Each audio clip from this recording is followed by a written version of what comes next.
Olá pessoal, hoje estamos em mais um episódio do nosso Jornal Regional. E hoje vamos falar sobre dor aguda, pós-operatória e a visão de um paciente. Eu sou Natália Moretti. E eu sou Elaine Martins. E nossa convidada é Luciana Van der Steen. Ela é gastroenterologista pela UFRJ. Ela é especialista em endoscopia oncológica pelo INCA. Ela é membro titular da Sociedade Brasileira de Endoscopia Digestiva. Só que hoje a gente vai conversar como paciente, né, Luciana? É uma abordagem, assim, uma visão muito diferenciada que faz de você até uma médica muito mais humana nesse sentido, né? Me mudou bastante. Bom, primeiro eu queria agradecer o convite de vocês, adorei. E também falar que é a primeira vez que eu estou falando sobre a minha doença, sobre o que eu vivi, porque eu tenho muito cuidado de não usar isso de uma forma sensacionalista, hoje em dia. Né? Então, assim, até nas minhas redes sociais, às vezes eu falo um pouco do que eu vivi, mas uma coisa muito superficial. E quando você me convidou para falar sobre o meu lado doente, eu falei assim, isso é um ótimo motivo, porque eu vou falar de forma técnica, assim, não, vocês vão ser as técnicas, mas eu vou falar como paciente, e óbvio que eu sou médica, eu conheço um pouquinho, né? Então, acho que o que eu passei vai valer de ensinamento para muitos residentes de anestesia, anestesiologistas, o pessoal que está indo para dor. Médicos em geral. Médicos em geral. Exatamente. E equipe multi, porque eu fui cuidada por uma equipe multi. Então, lá em 2016, quando eu tinha 32 anos, eu estou com 41, eu estava na minha melhor época de vida. Eu tinha acabado de me mudar. Maravilhosa, Oi? Né? 32 anos maravilhosa. Exatamente. Né? E assim, mas eu estava me sentindo muito bem. Eu tinha acabado de me mudar de cidade. Eu fui para Teresópolis. E eu estava correndo a lagoa. Então, assim, eu estava me sentindo ótima. Num corpo bom, sabe? Mente boa. E aí eu falei pro meu marido, vamos tentar. A gente já tinha 3 anos de casamento. Eu falei, vamos tentar engravidar agora. Acho que já está tudo bem pra gente engravidar e tal. Ele, vamos. Aí eu fui fazer meus exames de rotina. E quando eu fui fazer os meus exames de rotina, eu fui fazer um transvaginal, ultrassom de mama e tireoide. Eu não tinha ultrassom abdominal marcado. Não sei se a Nath sabe dessa história. E aí, estava tudo normal. A ultrassonografista falou assim para mim, Luciana, o meu próximo paciente faltou. Posso fazer em você um ultrassom de abdômen? E quando ela passou o transdutor, tudo brilhava. E aí ela falou, vamos complementar com tomografia. E aí eu fui fazer a tomografia. Só que nisso, eu já estava incomodada, porque eu falei assim, a gente sente complementação, né? Como médica, eu vou pedir para complementar. E eu comecei a estudar. Na sala de espera da tomografia, eu falei, o negócio aqui apertou para o meu lado. Fui fazer a tomografia, entrei na sala da tomografia e falei pro colega. Falei, Almir, eu tô com lipossarcoma, não tô? Ele falou assim, que isso? Para de bobeira. Vamos fazer a tomografia? Aí o técnico falou assim, contraste ou sem contraste? Ele, não, sem contraste. Faço a tomografia, saio da máquina, o técnico vem e fala assim, vai precisar de contraste. Você já sente, sabe? O gato tá subindo no telhado. E aí, quando eu saí da máquina, de fato, eu tinha um tumor enorme, de mais de 20 centímetros, acometendo o meu pâncreas, pegando a minha veia cava, pegando todo o meu rim direito, pegando o meu seco, né, o cólon. E aí, na hora, é um choque, porque lembra da Luciana que entrou falando assim, eu tô com lipossarcoma? Aquela Luciana ali já não queria mais ter lipossarcoma, óbvio. E aí eu comecei a falar assim, não, é um teratoma, não é um teratoma? Aí ele falava, não. Eu falei, é um angiomiolipoma, porque aí eu fui para as lesões benignas do artigo que eu tinha lido, não queria mais pensar na malignidade. Ele falou, Lu, olha só, é um lipossarcoma. O tratamento é cirúrgico, e o Almir, ele é radiologista, mas ele foi cirurgião do INCA. Então, ele é um radiologista sensacional lá em Campos. E aí ele falou, não, vai operar. E aí foi aí que eu liguei para o meu professor Antônio José, falei com ele o que eu estava passando, e ele ajeitou tudo para mim. Ele marcou cirurgião, marcou oncologista, marcou internação, e aí eu fui. Em 7 dias, eu estava sendo operada. Quando eu cheguei, e eu já operei várias vezes, e eu operei num excelente hospital, né, aqui no Rio de Janeiro, com uma excelente equipe, também. Eu tive uma equipe do INCA, eu tive um cirurgião maravilhoso, eu tive uma equipe de anestesistas abençoados, maravilhosos, sabe? Assim, não tenho o que falar. Mas era tudo novo para mim, para minha família, para os meus amigos. A gente não sabia se eu ia operar em 2 horas ou em 12 horas. Ninguém sabia se ia ter que entrar uma equipe de vascular ou não. Tinha uma equipe de vascular de stand-by, porque o negócio era bem caprichado ali, né? E aí, a equipe optou, então, eles conversaram comigo por fazer uma anestesia opioid-free. E eu já sabia, fui ler antes da cirurgia, porque aí vocês me corrijam, né? Porque eu não estudei isso, de fato, só lá em 2016.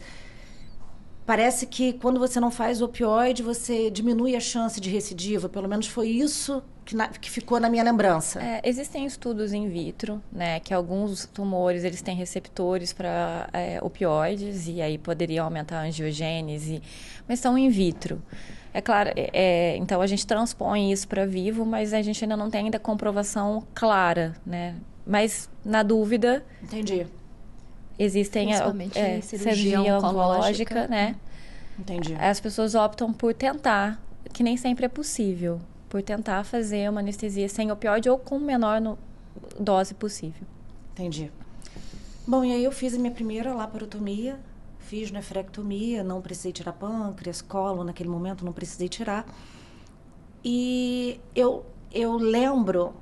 E eu fiquei com peridural, então eu fiz geral, fiz peridural e fui para o CTI com a peridural. Se eu não me engano, só com bupivacaína, não era opioide, era anestésico local. Anestésico local. Eu não tenho memória de dor forte nessa internação, nessa primeira internação, eu não tenho memória de uma dor forte. Eu lembro de um desconforto.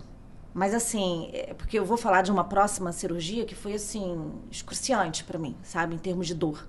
Mas essa primeira, eu não lembro de ter sentido uma dor absurda. Só que o que acontecia? Era a minha primeira cirurgia na vida. Eu era uma paciente nova para todo mundo.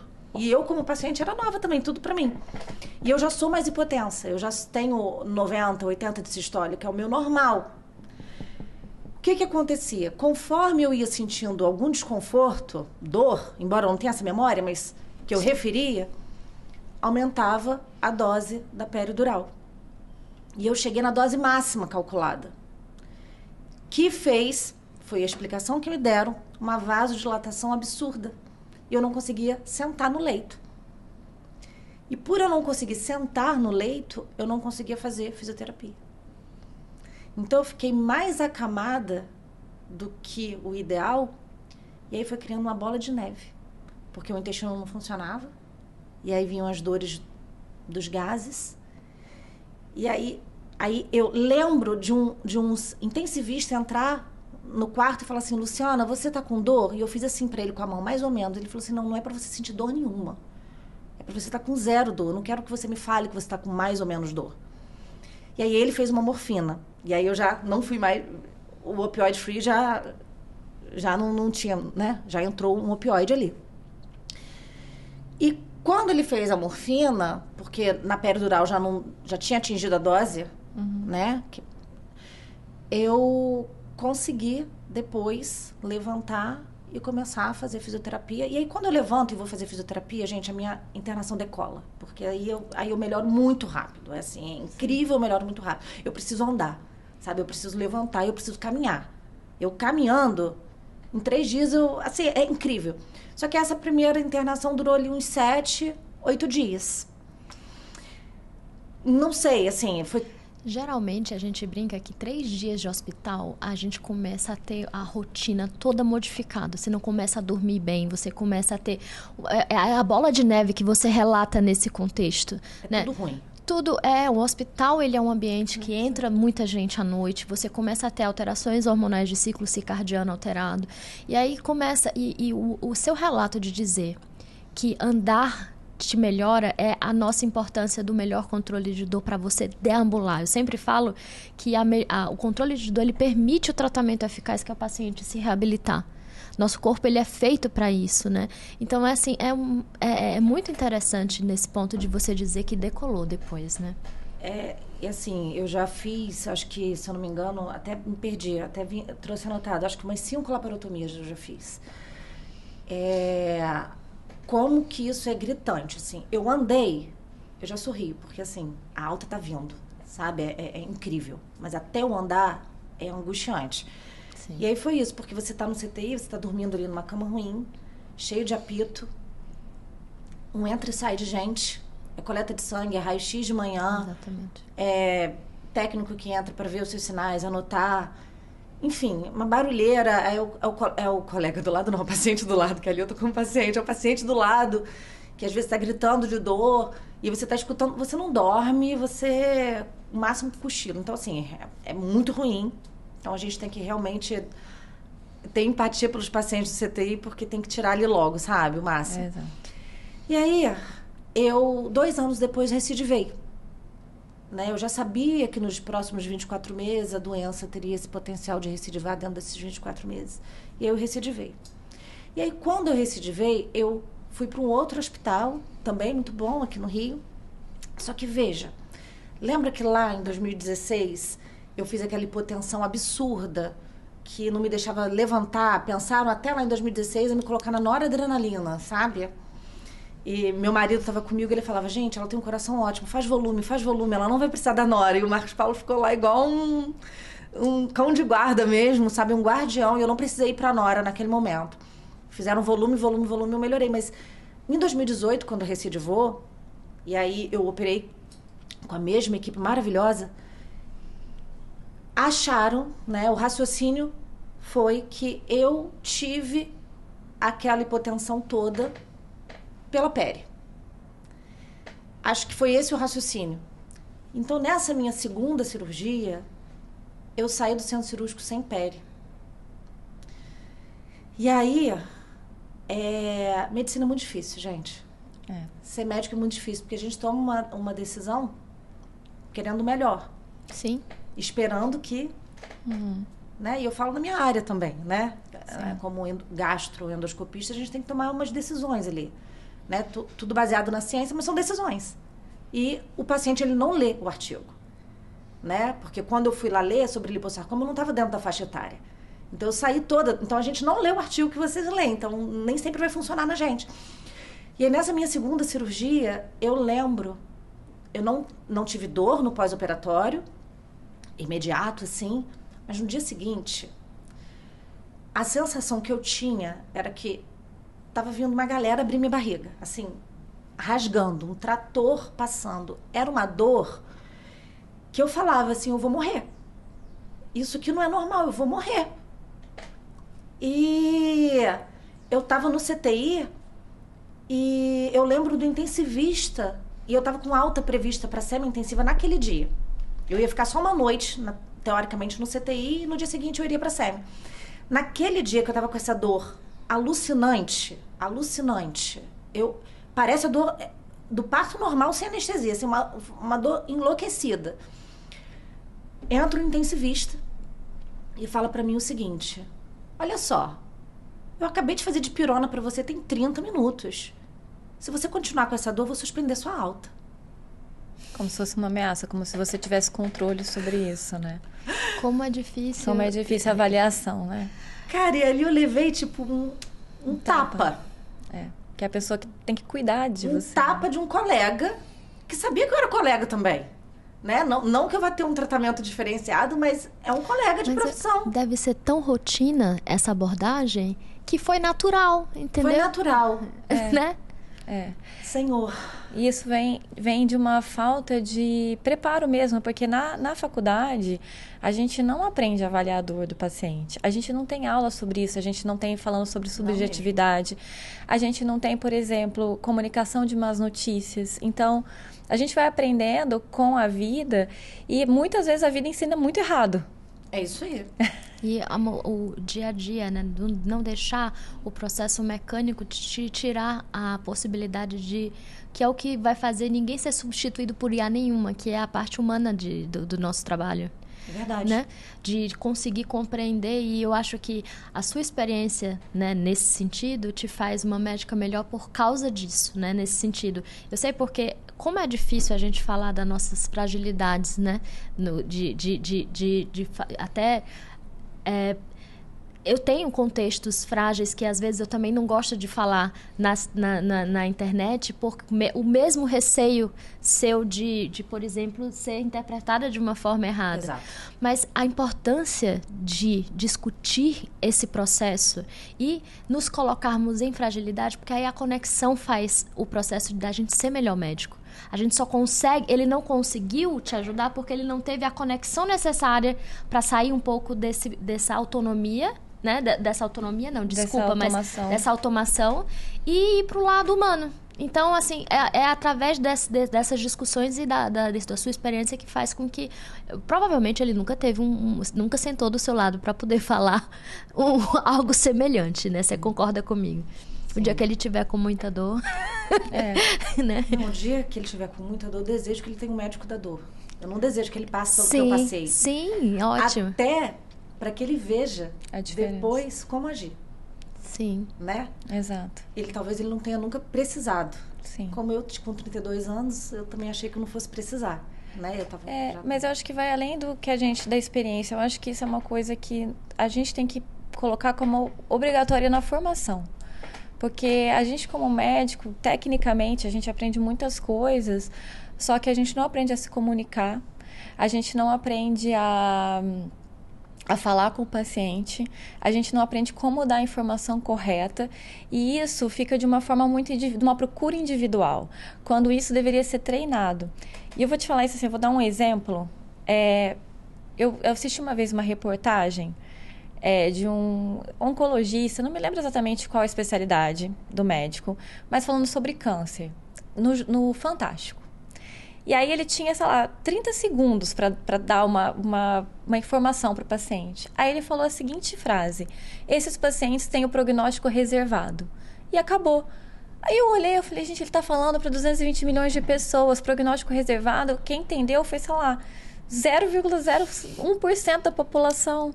Sim. Então, assim, a gente não aprende como se comunicar. É como se um juiz falasse juridiquês em rede nacional. Eu ia ficar olhando. Então, eu acho que isso a gente tem que ser treinado. Mas eu vou deixar você continuar. Não, mas isso que você falou, quando eu era residente de clínica na UERJ, o meu staff, o Eduardo Zweig, maravilhoso, ele virou para mim e falou assim: eu quero que você dê a notícia para esse paciente que ele tem um linfoma de Hodgkin, que tinha acabado de sair a lâmina do linfonodo. E aí ele falou assim: eu quero que, porque faz parte do seu treinamento dar essa notícia. E eu vou ficar do seu lado. Olha que humano. Sim. E aí eu lembro da forma como eu dei a notícia para o paciente. Eu lembro do rosto e do nome desse paciente até hoje. Eu falei para ele, eu fui sendo toda delicada. Eu falei: lembra por que você veio para cá? Lembra por que você internou? Lembra dos seus sintomas? Então, saiu o resultado da sua biópsia. Veio um linfoma de Hodgkin. E aí o paciente se abraçou com a irmã dele numa felicidade. Falou: graças a Deus, doutora, porque eu achei que fosse câncer. E aí eu vi ali que eu não posso dar uma notícia de câncer com termos técnicos. Sim. É isso que você falou. Exato. Quem que entendeu?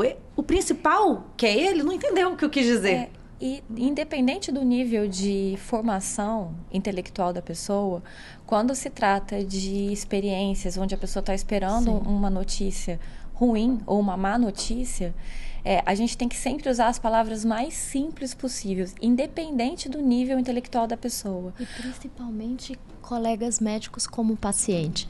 Eu posso dizer para vocês, como médica de dor, que eu tenho muitos colegas médicos como paciente. E eu não abordo mais assim, hoje você está aqui como paciente. Né? Que às vezes a gente fala isso. Mas isso é óbvio. Isso não precisa nem falar, nem ser dito. Você está lá como paciente e você tem que falar, na verdade, como ser médico e paciente. Não, é paciente, entendeu? É isso. E a gente, no momento, a gente não consegue nem entender o processo. Tanto é que existe a necessidade de não cuidar de familiares, porque a gente não consegue ter o raciocínio clínico adequado. Não. Então, assim, eu queria também que você continuasse sua história, né, conversando, mas esse momento, você lembra, qual foi a data desse momento? Qual? Que a gente discutiu, da segunda. Foi 2018. Nós estamos em 2025, então isso te marcou profundamente. Não, por eu isso lembro dessa cena. Exato. Porque eu tava ali, gente, a gente está entregue, a gente está vulnerável.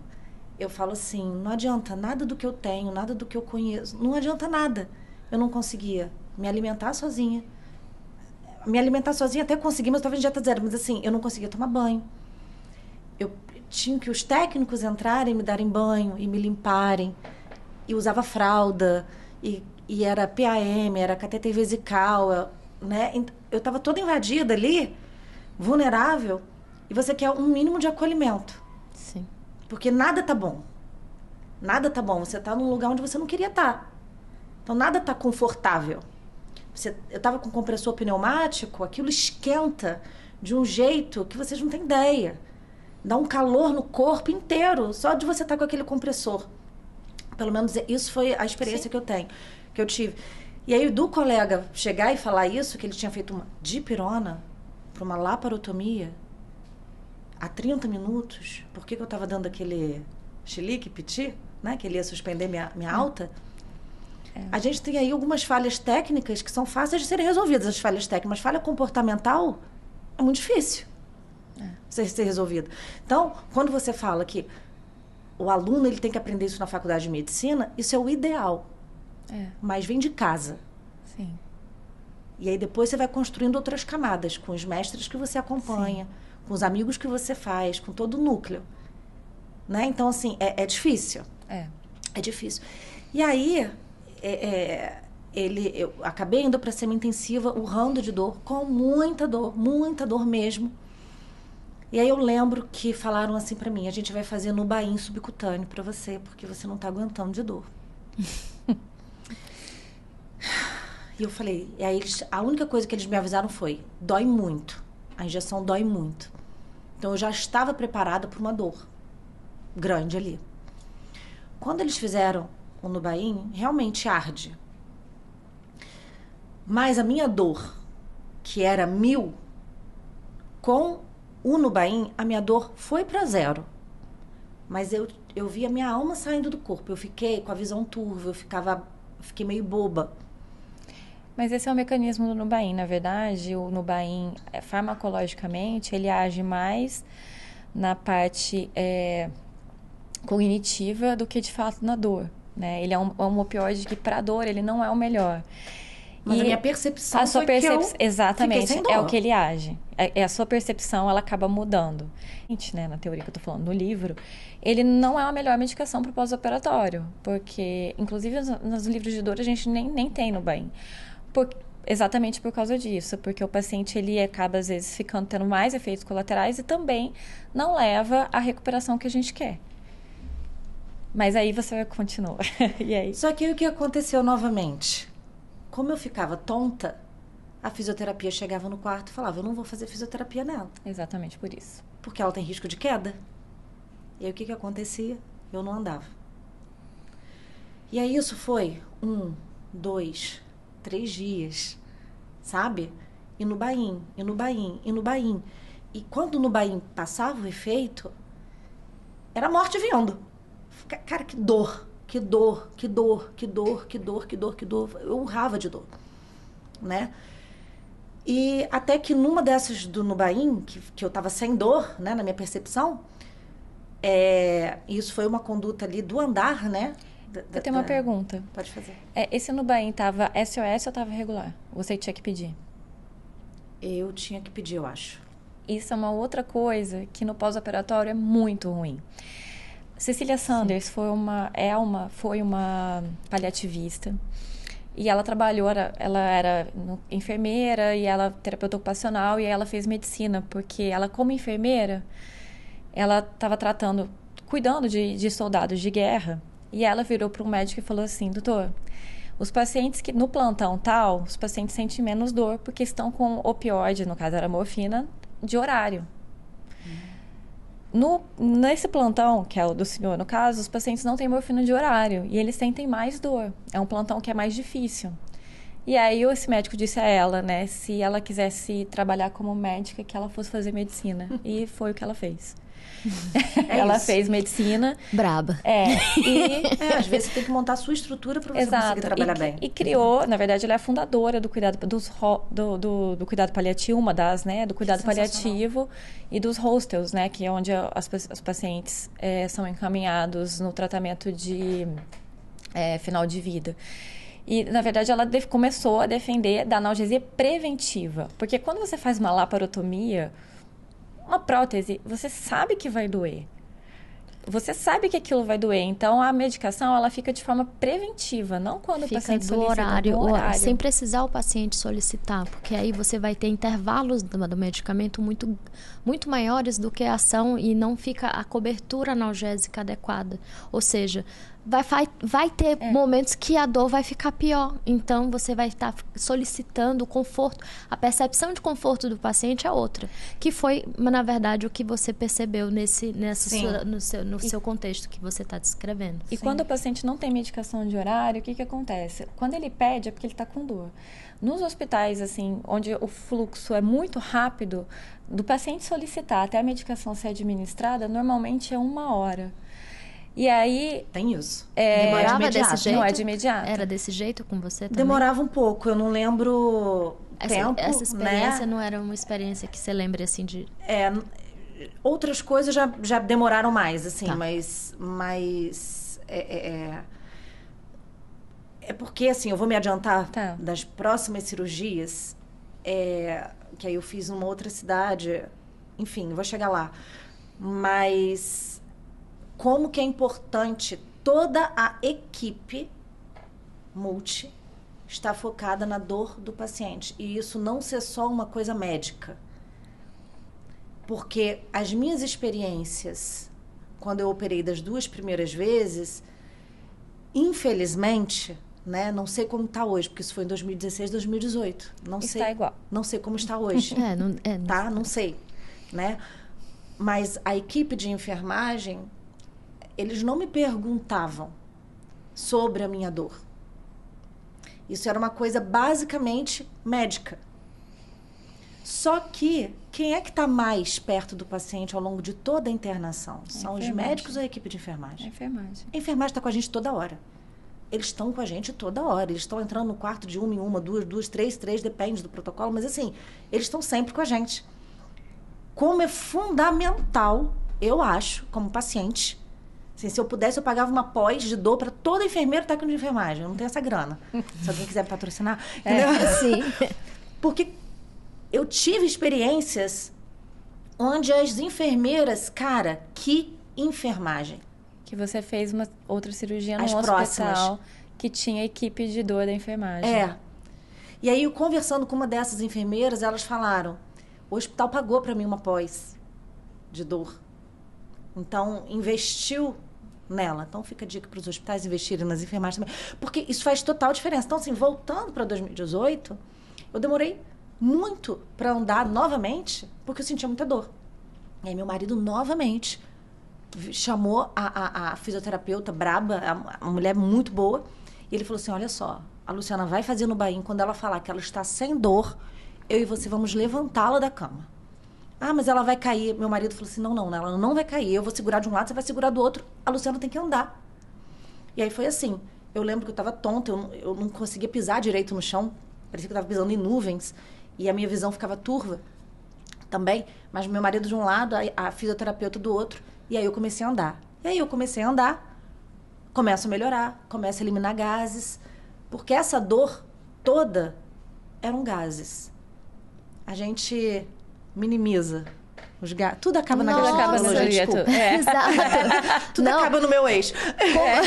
Como é importante. Nossa, é o que a gente falou, reabilitação, para conseguir o intestino movimentar. Meu o intestino Deus. movimentar é vida. Eu sei. Exato. Entendeu? Aí é sua área. É minha área. Então, assim... E aí eu comecei a andar, aí decola. Mas na primeira cirurgia eu fiquei 7, 8 dias internada. Nessa eu fiquei 10 dias internada. Na segunda. Na segunda cirurgia. Isso foi 2018. Em 2020, tive recidiva novamente. Só que aí, o meu oncologista, que é especialista em sarcoma, né, Rodrigo Munhoz, ele falou: Lu, eu gostaria que você tentasse operar em um hospital que tivesse radioterapia intraoperatória. É uma tentativa para você, além da retirada do tumor em si.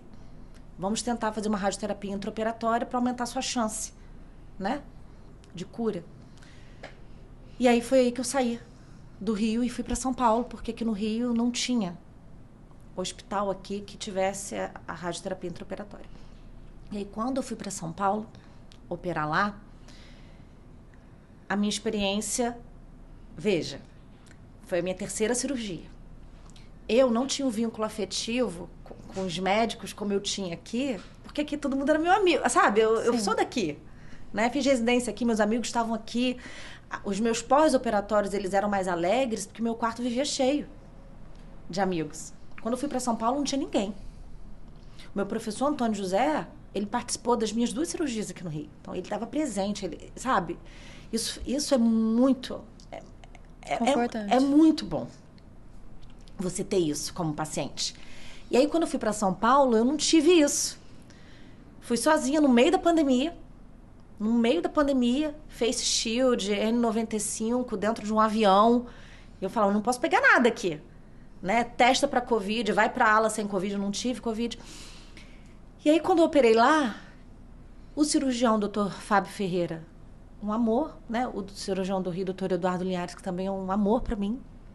Né? Eu estou citando nomes de pessoas de excelência, que eu gosto, né?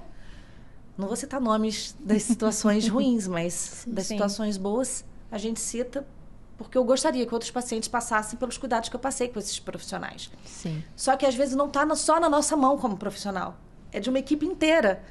Então, às vezes, o cirurgião é maravilhoso, a minha equipe de anestesistas, sabe, a doutora Ana aqui no Rio, maravilhosa, mas quando você está internada, se tivesse ali uma... Transcende.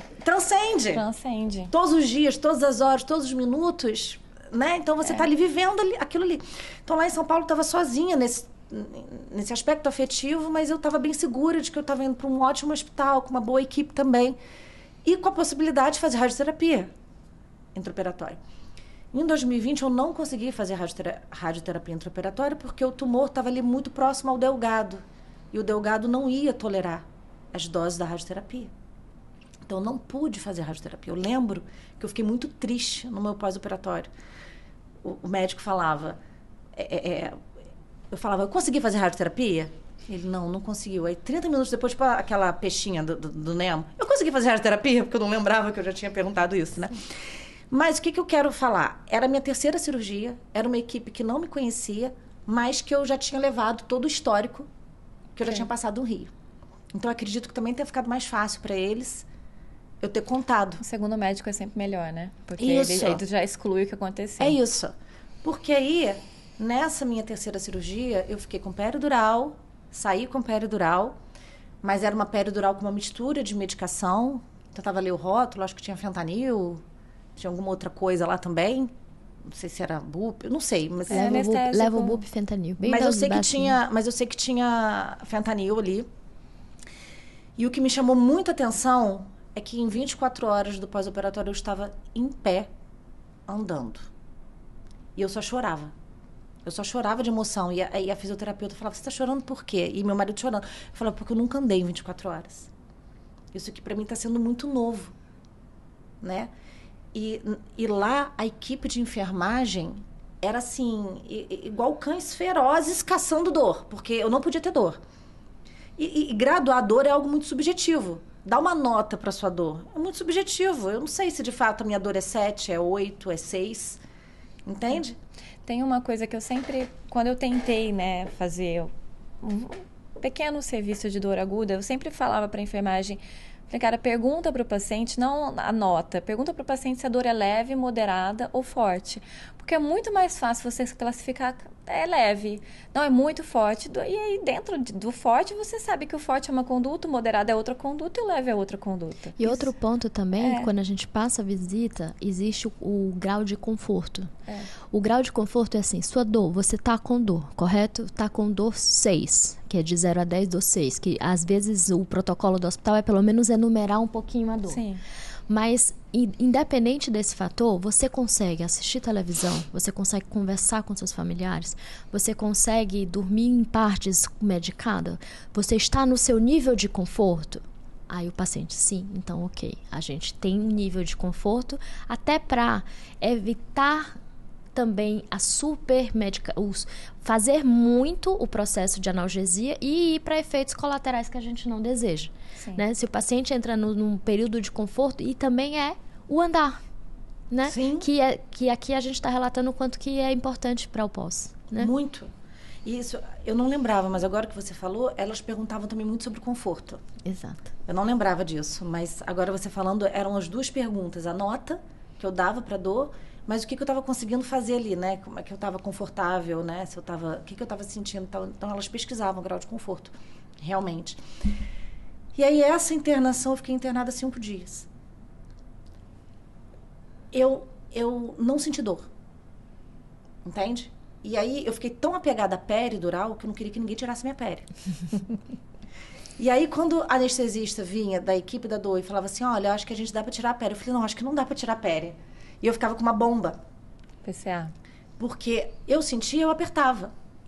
Eu sentia, eu apertava. Na minha primeira internação, eu não me recordo se eu estava na bomba ou não. A primeira, que foi opioid free, eu não lembro se eu estava na bomba ou não. Provavelmente não pela questão, porque não tinha esse mecanismo de PCA disponível nos hospitais aqui no Rio. Eu não lembro. Nessa época, quer dizer, não posso afirmar com toda a segurança. Eu não lembro. Mas era muito raro se ter esse mecanismo em 2016. Tem uma das primeiras bombas de PCA, acaba, né? Assim, tem os períodos de bombas de PCA, mas o importante também da bomba de PCA é o que a gente tinha discutido um pouco antes, que você não precisa esperar que a dor chegue para você a níveis de desconforto para você conseguir apertar e ter acesso. Que é o que você falou em relação à enfermeira, que notava que quem tinha acesso a medicamentos, ele tinha uma experiência de dor completamente diferente. E a PCA faz isso, né? Então, assim, a gente falou dos hospitais em relação a benefícios para as enfermagens, aí o hospital precisa também ter PCA. Isso, é verdade. Exato. Porque o paciente, você consegue colocar, as bombas, elas têm... configurações que você consegue dizer a dose que você quer, que é a mesma dose que você prescreveria. Isso. E quem faz... E obviamente, tem uma parte de ensino. Você empodera o paciente para que ele tome essa decisão. Isso é fundamental. E isso a equipe de enfermagem é fundamental. Porque exatamente, por exemplo, eu médica como anestesista, eu vou te explicar no intraoperatório. Se você tiver qualquer dúvida no pós, quem vai te explicar não sou eu não vou estar lá.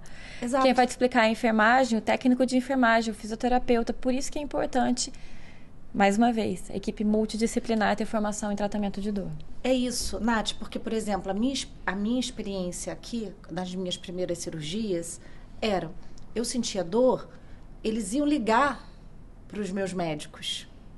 Só que, às vezes, se a ligação não fosse atendida prontamente, porque estavam, talvez, trabalhando e outros, né, não tomavam, às vezes, uma atitude.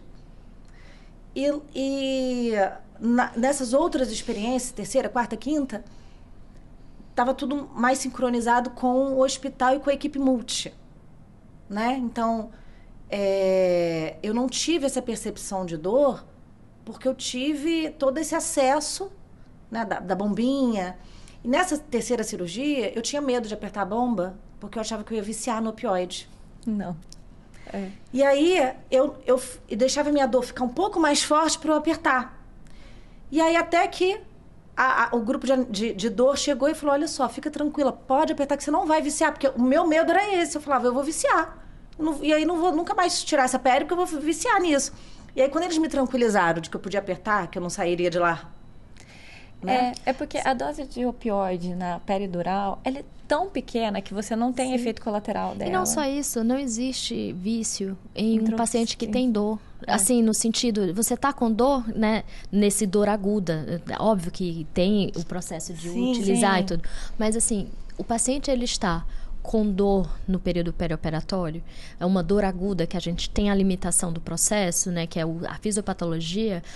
Nesse momento, essa dose às vezes é 4 microgramas de fentanil por dose, assim, é muito baixo. Muito pouco, né? Então, o benefício do controle da dor, ele suplementa, ele vai acima da possibilidade de ter realmente qualquer tipo de vício, né? Então, realmente, em relação às outras experiências, foram muito semelhantes, Muito. todas sem dor. 5 dias de internação. Perfeito. Não tive mais uma internação com mais de 5 dias. E todas com um bom controle de dor por causa da equipe de dor dentro do hospital. Isso, e aí eu aprendi a usar bomba, né? Então, assim, depois dessa terceira cirurgia, eu já fui para quarta, já fui para quinta. A minha última cirurgia foi em fevereiro desse ano. Então, assim, 5 dias internada e... Todas elas com um bom resultado. Sim, e eu lembro que no meu último dia eu falei, gente, eu preciso ir embora, porque eu estava com tanta dor na coluna da maca. Eu falei, eu preciso ir embora. E aí chegou o cirurgião assistente, eu soltei a mão da físio, e eu falei assim, peraí. Aí eu dancei um TikTok assim pra ele. Eu falei, cara, eu tô dançando. Paciente que dança é alta, né? Exato. Então tivemos, na verdade, no final, uma história bem feliz, né? De experiência feliz nesse sentido. E não só isso, não só feliz, você começou a sua história numa investigação para engravidar. Deu certo, não deu? Nesse período todo, conta pra mim. Deu super certo. No meu segundo pós-operatório, eu acabei engravidando, né? Mesmo não tendo a recomendação médica de engravidar, eu engravidei. E meu filho, Antônio José, que é em homenagem ao meu professor Antônio José, lá do início, que tá comigo desde sempre, tá com 6 anos. É lindo, amor da mamãe. Que história maravilhosa. Amor da minha vida. É uma história muito interessante. Não só isso, ter de superação. Eu me emociono também, porque quando a gente está do outro lado, muitas vezes eu acabo tendo muita experiência do outro lado também, né? Como eu falei para você, a gente tem essa diferencial. Essas experiências te tornam um diferencial que realmente humano, que é o que falta muitas vezes no processo. E a enfermagem mais humanizada e não só treinada, né? Como a gente falou desde o início, o treinamento, assim, o lado humano também tem treinamento. Sim. Né? Não é só o processo de tudo. Então, assim, é super importante o processo de controle de dor intra-hospitalar para a experiência do paciente, não só como paciente, como os médicos em si terem bons resultados, implica em prognóstico cirúrgico. Você concorda comigo? Concordo. Prognóstico cirúrgico pós-operatório com equipe de dor. Então, fica a dica para os hospitais. Equipe de dor pós-operatória. Treinar toda a equipe é fundamental. Toda Exato. equipe. Você gostaria de dar uma mensagem, uma take-home message, né? Que a gente sempre fala, uma mensagem de casa em relação a tudo que a gente conversou e a importância do que a gente conversou hoje? Como paciente, eu acho que é você tentar se cercar dos melhores.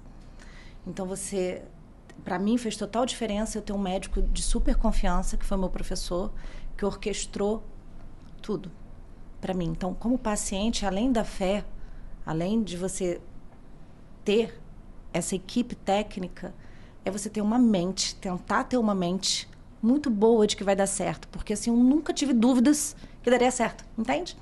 Nunca passou pela minha cabeça alguma coisa errada. Nunca. E como médica, eu escuto muito mais o meu paciente. Então, por exemplo, quando eu vou fazer endoscopia, que meu paciente vira para mim e fala assim, olha, esse braço é difícil pegar, eu acredito. Eu acredito de primeira. Talvez eu não acreditasse antes. Vou falar, a médica sou eu, que prepotência. Você, paciente, vai me dizer? Entende?